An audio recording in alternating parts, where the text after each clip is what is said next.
어제까지 해가지고 금강경의 핵심적인 내용들은 다 봤어요. 여러분들이 어제까지의 내용을 잘 사유해 보시면 이제 경전을 보실 때, 부처님 말씀을 보실 때 충분히 이해가 될 거고 받아들여질 거라고 이렇게 생각이 듭니다. 질문 있어요? 오늘은 이 금강경에서 개념을 설명해 놓은 것도 몇 가지가 있어요. 아라한이라는 개념이 나오고, 여기 보세요. 여기 화면 보세요. 아라한이라는 개념이 나오고, 부처님에 대한 불이라는 개념이 나오고, 열애라는 개념이 나와요. 그 다음에 보살이라는 개념이 나와요. 여기 핵심적인 말이죠. 열애. 이렇게 열애, 보살, 그 다음에 불, 아라한. 네 가지 정도의 개념이 있는데, 우리가 이제 불 그러면 우리 부처님을 인도 말로는 붓다 그러잖아. 붓다. 그걸 한문으로는 부처 불 이렇게 풀었어요. 우리는 부처님 이렇게 풀었죠.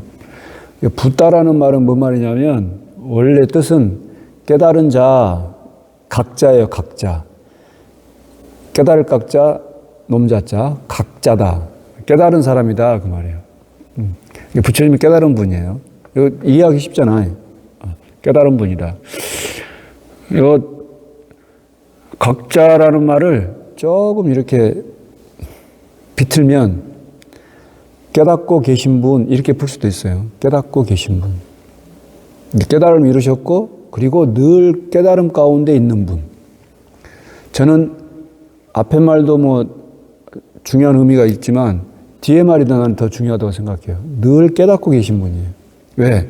부처님은 한순간도 근본을 떠난 적이 없은 분이거든. 환지 본처 하신 분이에요. 그 본처를 떠난 적이 없으신 분이에요. 이게 본처가 어딘지를 늘 알고 계신 분인 거지. 부처님께서는 늘 명상을 하셨어요. 하루의 일과를 명상으로 시작했어요. 늘 명상 가운데 계셨어요. 제가 여러분들한테 깨닫고 난 다음에 수행입니다 라고 이렇게 말씀드린 게, 만약에 부처님께서 수행을 해가지고 깨달은 분이시라면, 수행을 해서 깨달은 분이시라면 깨닫고 나부터는 수행을 할 필요가 없지. 그 수행의 대표적인 게 명상이잖아. 근데 부처님이 되고 나셔도 늘 명상을 하셨다니까. 그 얘기는 깨닫기 위해서 수행을 하는 게 아니다 이 말이에요. 그냥 수행은 여기 숨 쉬는 거하고 똑같은 거예요. 밥 먹는 거하고 똑같은 거예요.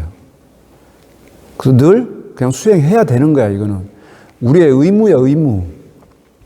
근데 의무적이다 그러면 또 너무 무거우니까 그냥 늘 우리 숨 쉬듯이 밥 먹듯이 물 마시듯이 그렇게 해야 되는 게 그게 명상이고, 말을 바꾸면 정해고 지관이고 정지, 정념이에요. 늘 해야 되는 거예요.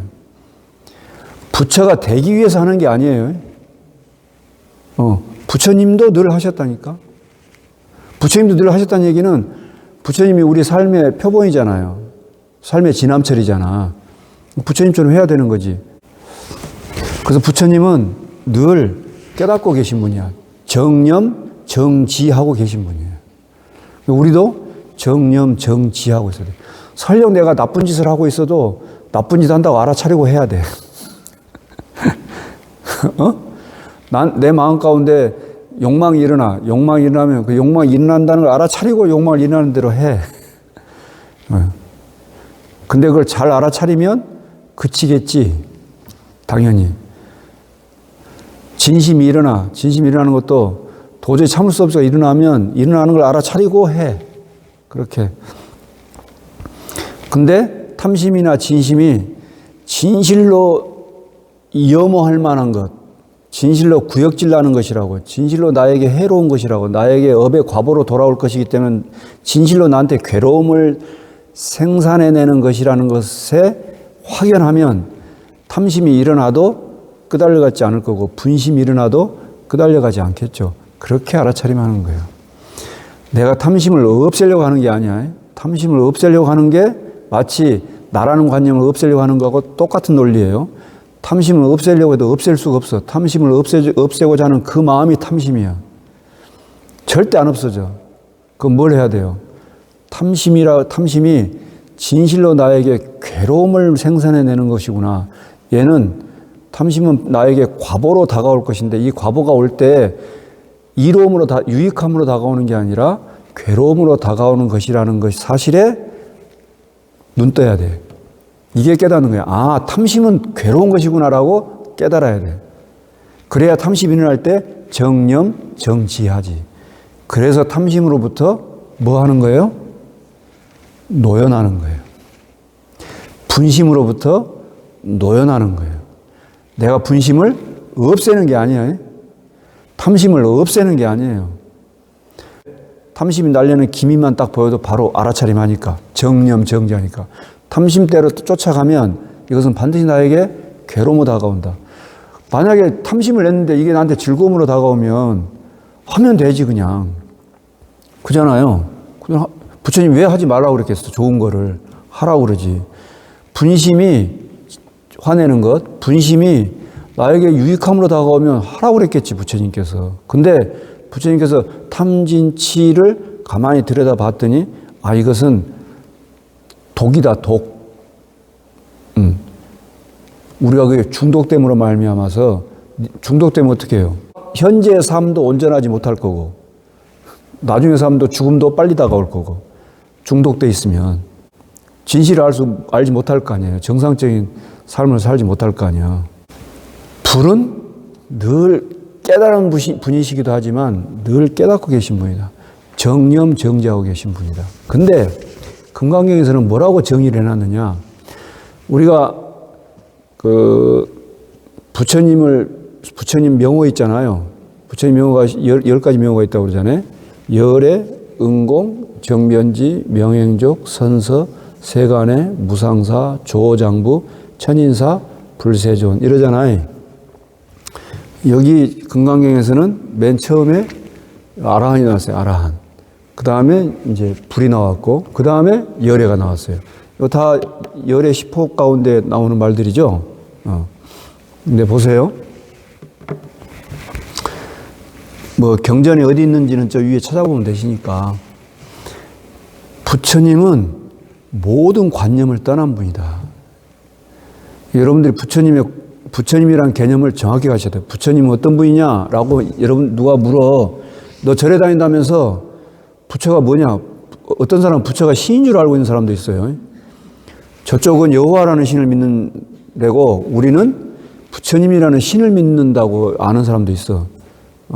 그럼 여러분들은 부처가 뭡니까? 라고 물으면 부처님은 각자야 깨달으신 분이야.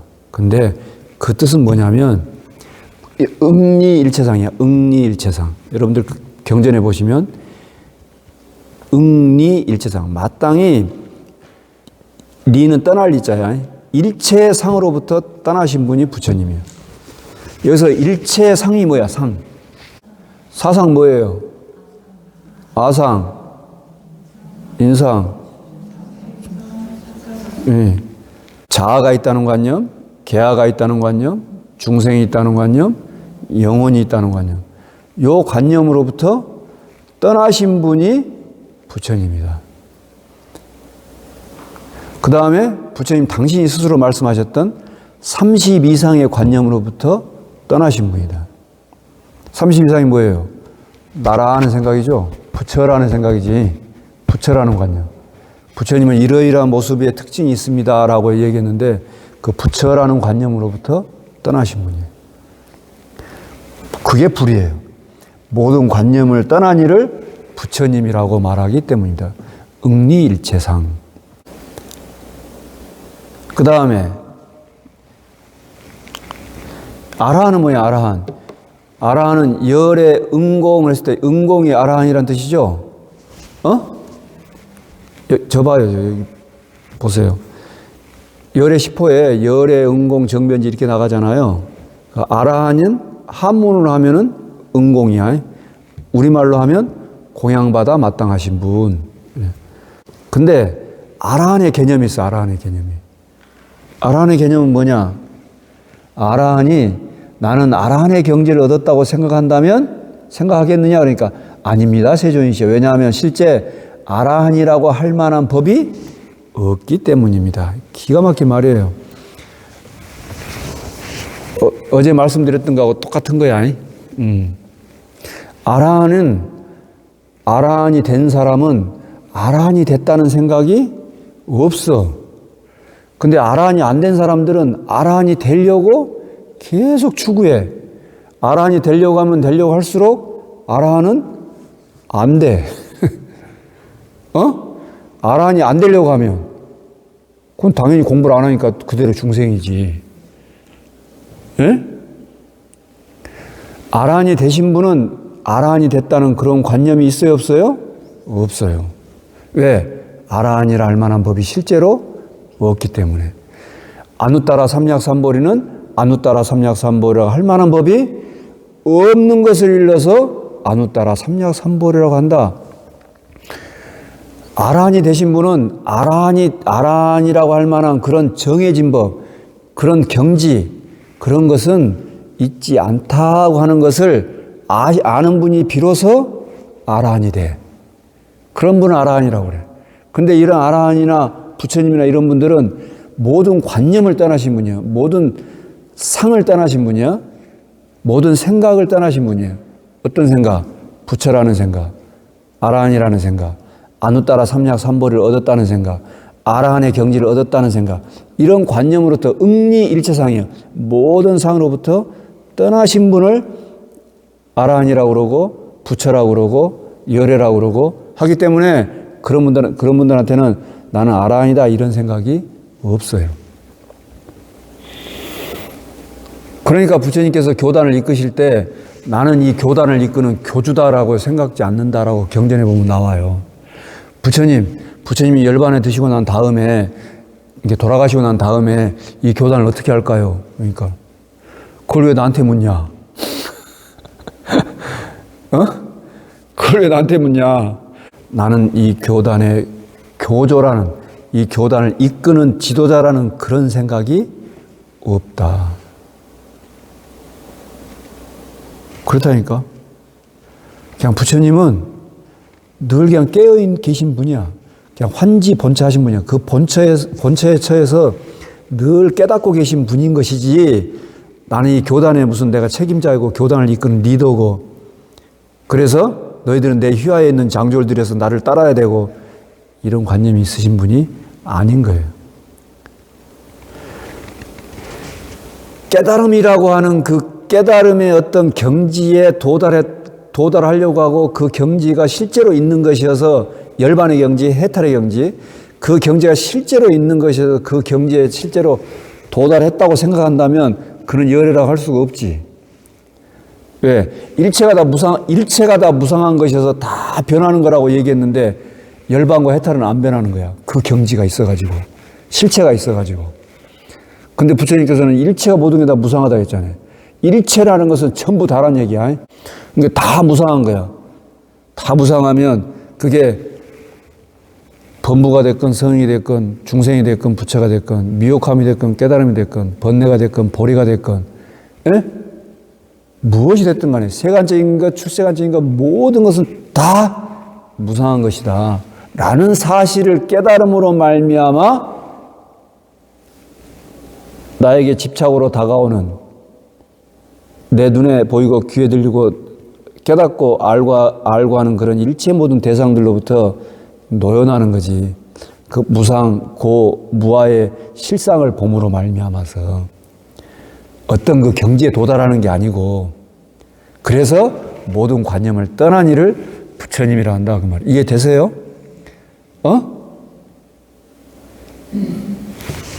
그게 열반의 모습이 됐건 해탈의 모습이 됐건 도의 모습이 됐건 진리의 모습이 됐건 뭐가 됐든지 간에 그런 일체의 관념으로부터 다 떠나신 분이다. 그럼 어떻겠어? 그렇게 떠나신 분은 편안할 거 아니에요? 편하긴 어떤 놈이 있어서 편하겠어요? 그냥 그러할 뿐인 거예요.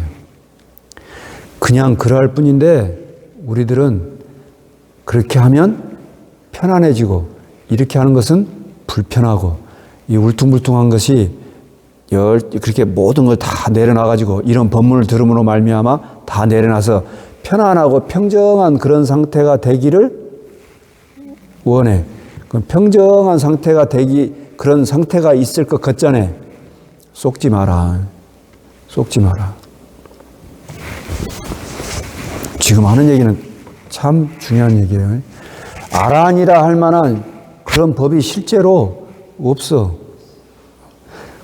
아란이라 할 만한 실제로 그런 법이 없다는 것은 아란의 경지에 드신 분만이 알 수 있어. 그냥 머리로 이렇게 들어가지고 머리로 생각해가지고 추측해서 예측해서 배워가지고 그렇게 하는 건 아무짝에도 소용없어요.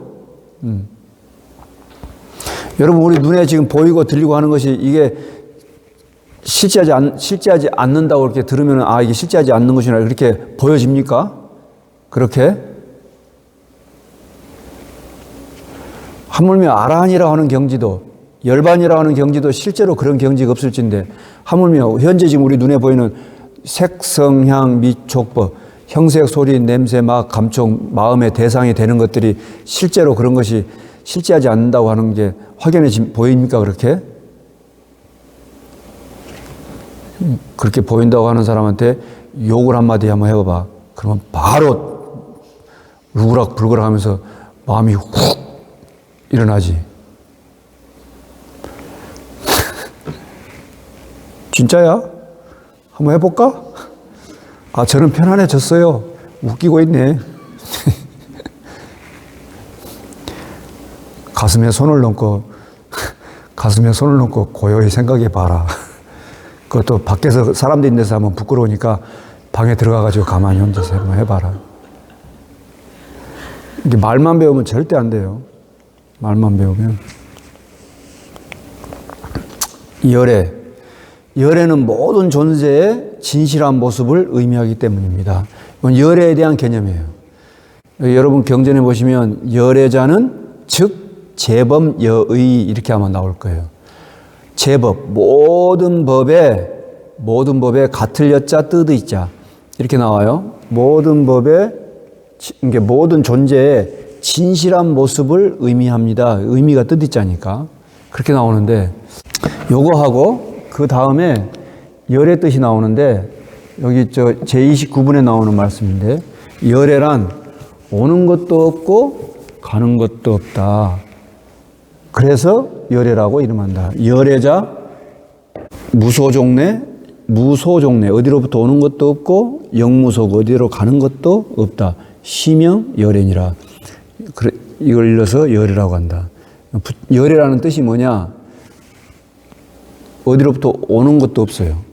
그 다음에 어디로 가는 것도 없어. 열애 할 때 레자가 올레자잖아요. 마치 어디서 오는 것 같잖아요. 근데 열애는 오는 것도 없어. 오는 것이 없으니까 당연히 오는 것이 없으니까 가는 것도 없겠죠.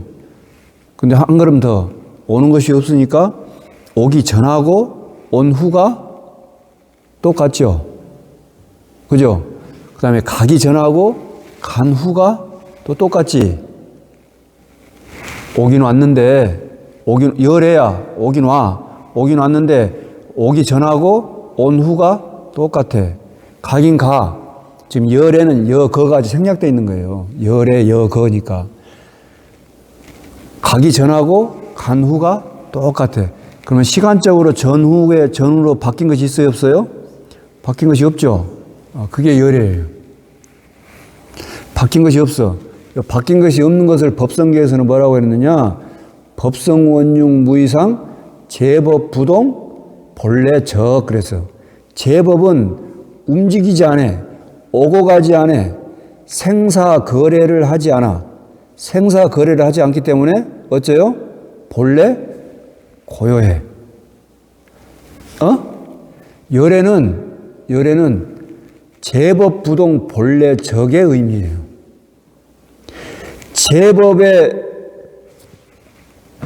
진실한 모습은 뭐냐? 모든 존재의 진실한 모습은 뭐냐? 제법부동 본래 적이에요. 모든 법은 움직이지 않아서 여기서 움직이지 않는단 말은 생사거래, 침몰, 부침, 요 위아래로는 부침이잖아. 좌우로는 거래고, 부침과 거래가 없어. 그게 본처요. 본처요, 그게. 그 움직인 적이 없어요. 열애는 오기 전하고 온 후가, 가기 전하고 간 후가 똑같으신 분이 열애예요. 요걸 대비시켜봐. 깨닫기 전하고 깨달은 후, 깨닫기 전하고 깨달은 후가 똑같아. 중생이었을 때하고 중생이 아닐 때하고 똑같아. 움직인 적 있어요, 없어요? 없어요. 그래서 중생이 부처가 되는 게 아니고 범부가 성인이 되는 게 아니고 미혹함을 깨뜨려서 깨달음을 얻는 게 아니고 번뇌를 버려서 보리를 얻는 게 아니다라고 얘기하는 게 그래서 하는 거예요. 똑같아요. 제법 부동 본래 적이요. 제법은 생사거래 부침을 하지 않아. 이게 열애예요. 부처님은 그런 자리에 계신 분이에요. 그걸 일러서 열애라고 그래요. 그러니까 생사거래하지 않으니까 부처님께서는 깨달으신 분이다. 옛날에는 미혹했다가 이제 깨달으신 분이다. 이렇게 말하면 돼요, 안 돼요? 안 돼. 우리가 지금 내가 미혹했는데 이제 깨달으면 얻어야 돼. 이렇게 하면 돼, 안 돼? 안 돼. 내가 네 가지 자아가 있다는 관념, 계아가 있다는 관념, 중생이 있다는 관념, 영혼이 있다는 관념, 이런 관념이 있었는데 이런 관념으로부터 벗어나야겠다. 이렇게 하면 돼, 안 돼? 돼요, 안 돼요? 이해가 되죠? 그런 일체 관념으로부터 노연하신 게 부처님이다. 응리일체상 일러서 부처라고 그런다.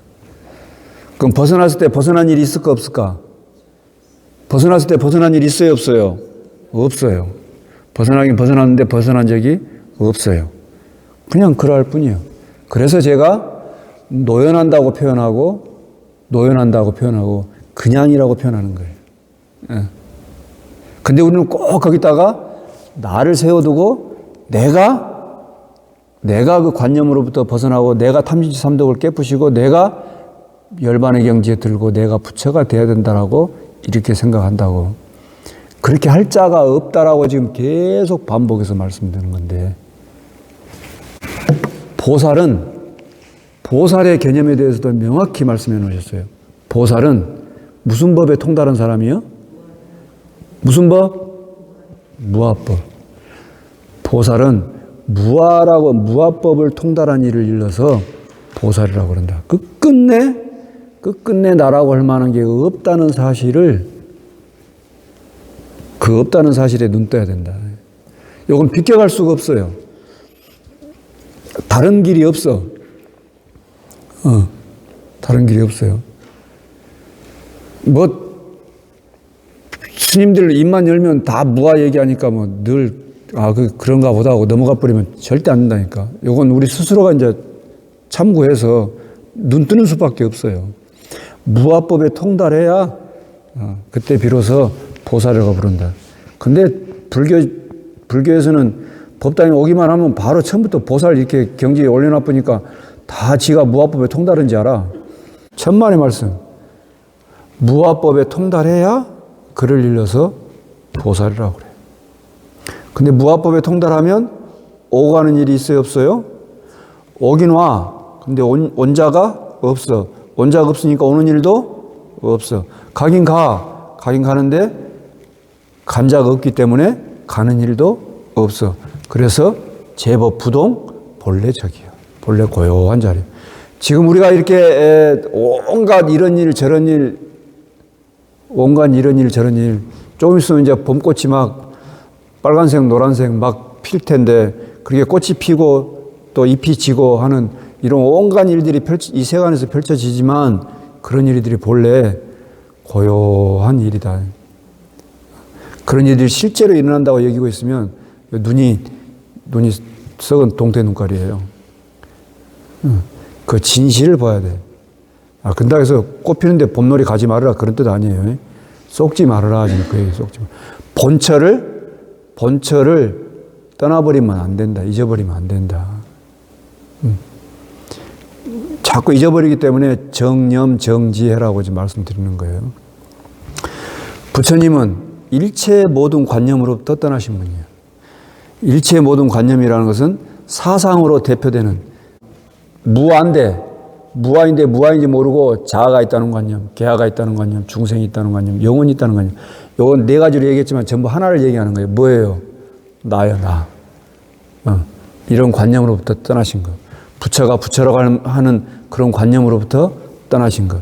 아라한이라 할 만한 법이 없다는 걸 알기 때문에 그는 비로소 아라한이라고 불릴 만해. 내가 아라한의 경지를 얻었다라고 얘기하는 사람은 그 사람은 아라한이라고 할 수가 없다. 열애는 어디로부터 오는 것도 아니고 어디로부터 가는 것도 아니에요. 그래서 열애라고 그래요.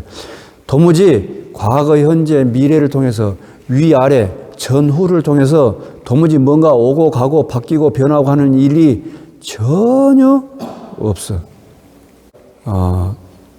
열애는 제법여의요.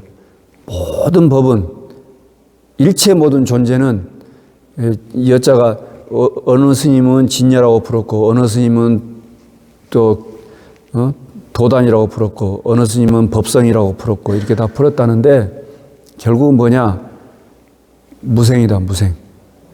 원래 생한 일도 없고 생한 일이 없으니까 멸하는 일도 없어요. 열애는 생하는 일도 없고 멸하는 일도 없어. 생사거래하는 일이 없어. 그래서 늘 고요한 그 자리에 머물고 계신다. 그 자리를 떠난 적이 없다. 우리도 지금 그 자리에 있다라고 하는 사실에 눈 떠야 된다. 그러면 또 눈 뜨면 눈뜬자가 있잖아요. 또 그럴 거 아니에요?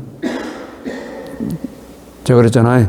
눈을 간직하는 가장 훌륭한 방법은 그대로 두는 거예요. 있는 그대로 온전하게 잘 보관하면 그게 제일 간수 잘하는 거예요.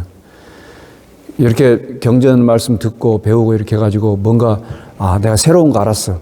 새로운 거 안 것은 눈에 티끌이 들어가는 거하고 똑같은 거예요. 지금 당장 벗어나면 손쉬울 텐데 그러지 못하면 우선에 닦으라는 것이라도 좀 닦을 그런 마음이라도 냈으면 좋겠다. 이렇게 해서 이제 우리 금강경에 나오는 전체적인 핵심적인 의미와 뜻을 다 살펴봤고 마지막으로 부처님과 열애, 아라한과 보살이라고 하는 이런 개념들을 통해서 부처님이 진실로 우리에게 지향하고자 했던 드러내고자 했던 그 뜻까지 살펴보았습니다. 우리 모두가 그 본래 자리, 그 본처에 처하고 있어서 항상 두 다리 쭉 뻗고 편안하게 그렇게 고요하게 안락하게 사시기를 바라겠습니다. 여러분 일상이 늘 평안하고 안락하길 축원드립니다.